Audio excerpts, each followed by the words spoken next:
But every president has said since Truman that they have the ability to use the military to protect Americans. That's what he doesn't have to have a formal war declaration.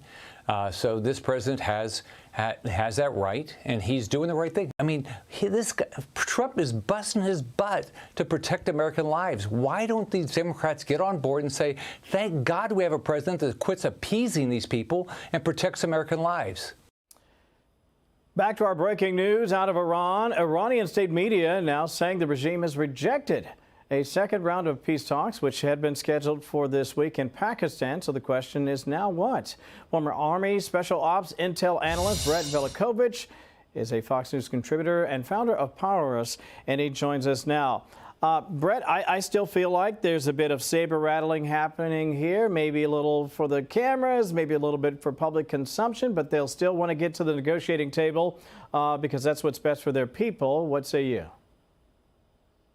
You're exactly right, and this is typical from the Iranian regime, but President Trump's approach here appears simple and effective. Maximum clarity with maximum pressure. He's sending envoys for renewed talks in Pakistan, but at the same time, he's making it clear that if Iran refuses real terms, the consequences are going to be overwhelming, including direct threats to infrastructure and potentially boarding these vessels. And that's exactly how you negotiate with regimes like this. You do not beg for peace. You create conditions where peace is the cheapest option for your enemy. And people keep asking whether boarding ships is too aggressive. No, the aggressive act was Iran mining waterways, threatening commercial vessels, sending drones into oil tankers, and using maritime commerce as a weapon. The United States is going to restore normalcy. And even now, Iran's still trying to block the straits. Tells you everything. You're not dealing with a normal state behavior. You're dealing with economic warfare. This is about choking global energy and extorting the world. So these boarding operations are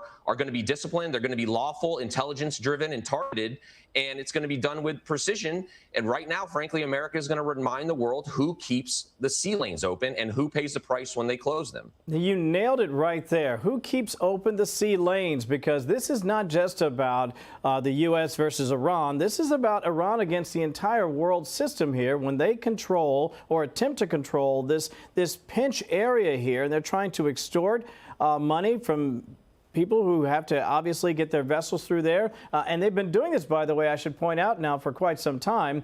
They have been bad actors on the international stage. By the way, to say nothing of the fact that they're not only trying to affect global commerce, the regime there has slaughtered tens of thousands of its own citizens. Something has to happen in this administration, unlike the others that we've seen in the recent past, certainly over the past 47 years, seems hell-bent to make something change here and now. Right. And that's why this idea of the U.S. military boarding and seizing Iran-linked oil tankers in international waters is the exact enforcement of order needed against a regime that has spent decades funding terror, extorting shipping, weaponizing energy markets. But let's be clear, this is not about stopping commerce. It's about stopping extortion. Iran tried to turn the straits into a toll booth for terrorism, demanding money and control over one of the most critical waterways on Earth. About 1/5 of the world's oil runs through that corridor. And when Tehran threatens it, they're not just attacking the U.S., they're holding the global economy hostage. So our response to them is exactly right.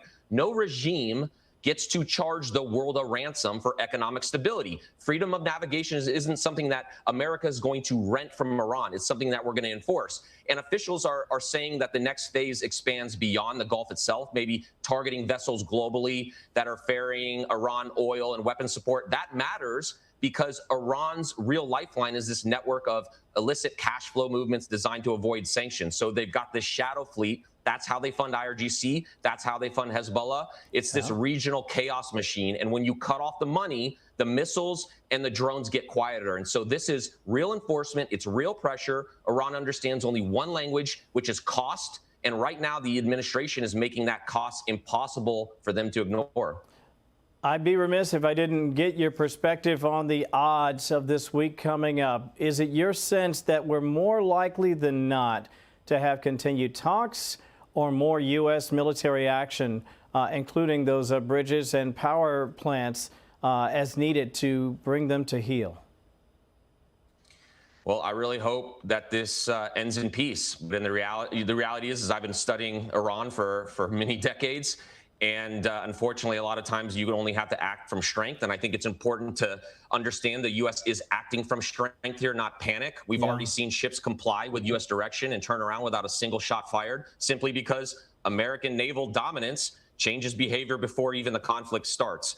But boarding operations are really the next step, because credibility matters. If you announce a sort of this blockade and never enforce it, it becomes a suggestion. But if we enforce it, it becomes policy. The world pays attention. Iran pays attention. And let's give credit where it belongs. U.S. Navy and U.S. Central Command are executing all of this with discipline, not recklessness. This isn't battleships blindly charging forward. It's intelligence-driven operations using ISR, drones, destroyers. We're here to isolate these vessels tied to Iranian revenue streams, and that is what modern maritime dominance looks like in this day and age. Love having you on the show, Brett Yahawashi, as always. You know what? Let me ask you, though, before I let you go, Karg Island, and I know we're out of time, but is it going to be necessary to occupy Karg, do you think? It's potential. I mean, look, I hope we don't put boots on the ground, but if it's necessary to get the job done and control the money, it's all about that money flow there. And it's all about sending a message really to our adversaries, even all the way from Beijing to Tehran. America's back. We enforce our sanctions. We protect the global economy, and we're going to refuse to let rogue regimes hold the world hostage over oil or missiles, so whatever it takes. I think that's where we go next. If they don't come to the table here, I think that's there's a high degree of probability that Karg has to be seized. We'll see how it all plays out.